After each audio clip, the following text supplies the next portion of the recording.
नंदा देवी मेले, बाल मिठाई और कटारमल के सूर्य मंदिर के अलावा बहुत सारी चीजें हैं जो कुमाऊं में बसी सांस्कृतिक नगरी अल्मोड़ा को विश्व भर में पहचान दिलाती हैं।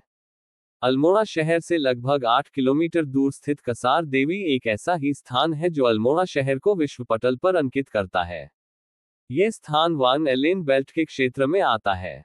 मतलब कसार देवी को लेकर विशेष बात यह है कि मंदिर के आसपास की धरती के भीतर विशाल भू चुंबकीय पिंड है, अर्थात ये पूरा क्षेत्र ही चुंबकीय शक्ति का विशेष पुंज है।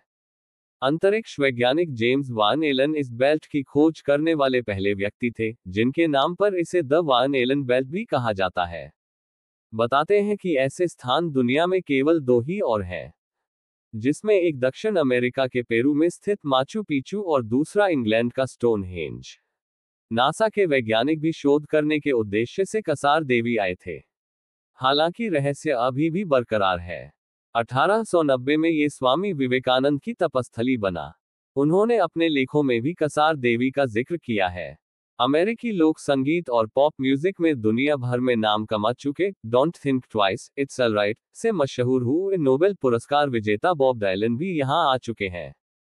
इसके अलावा अंग्रेजी गीतकार और संगीतकार यूसुफ इस्लाम, जो कैट स्टीवंस के नाम से बेहतर जाने जाते हैं, बीटल ग्रुप के जॉर्ज हैरिस, अमेरिकी बीटनिक आंदोलन के कवि और नई पीढ़ी की आवाज कहे जाने वाले एलन गिन्सबर्ग, और साथ ही tune in, turn on, drop out का नारा देने वाले हिप्पी संस्कृति के समर्थक अमेरिकी लेखक और मनोवैज्ञानिक टिमोथी लेरी जैसे विख्यात लोग भी यहां पर आ चुके हैं।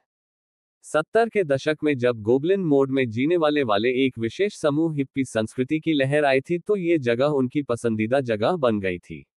आज भी यहाँ पर कई होमस्टे हैं जहाँ पर लंबे बालों, अस्त व्यस्त जीवन शैली वाले, हाथों में गिटार की स्ट्रिंग थामे आजाद जिंदगी के गीत गाते हिप्पी टाइप विदेशी लोग 6 महीने तक लगातार प्रकृति के संरक्षण में तनाव रहित जीवन जीते हुए प्रवास में रहते हैं और नए गीतों की रचना भी करते हैं।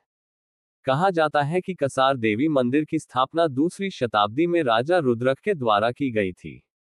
देवदार के घने जंगलों के साए में स्थित इस परिसर में परमानंद की अनुभूति होती है।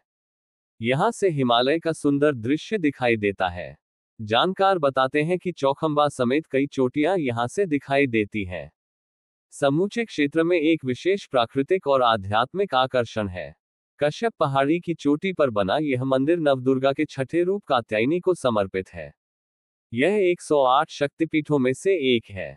देवी काली के साथ साथ यहाँ पर लक्ष्मी और सरस्वती की पूजा भी की जाती है। कार्तिक पूर्णिमा के अवसर पर यहाँ पर वार्षिक मेले का आयोजन भी होता है, जिसमें भारी संख्या में गांव, नगर के और बाहरी लोग भी प्रतिभाग करते हैं। इस क्षेत्र के आसपास पाषाण युग के अवशेष भी मिले हैं। चट्टानों में प्राचीन लिपि भी उकेरी गई है, जो शायद अभी तक अपठनीय ही रही है। मंदिर का समय समय पर जीर्णोद्धार किया जाता रहा है। इतिहास, विज्ञान, धर्म, दर्शन, संगीत, साहित्य, शोध और फोटोग्राफी के लिए एक खास जगह है ये। प्राकृतिक वातावरण स्वच्छ और धुला धुला है। क्षेत्र के आसपास के गांव में घूमकर भी लोगों की जीवन शैली, उनकी संस्कृति को पहचानने की जिज्ञासा बाहर से आए लोगों की रहती है। रास्ते में डोलमा सहित कई रेस्टोरेंट हैं।